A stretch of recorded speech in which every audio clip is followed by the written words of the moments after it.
Pull mo. Opa, yan ang mga face, no?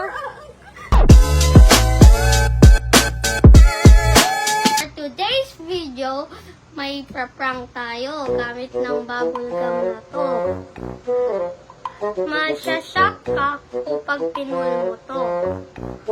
Our first victim is Abby. Aray!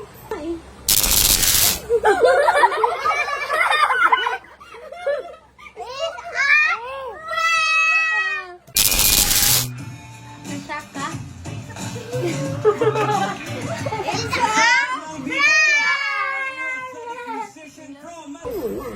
Ano ito?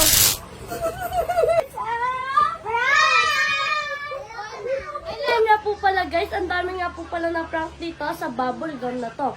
Kung may gusto po kayo pagawa sa next video namin, comment down below. Bye-bye!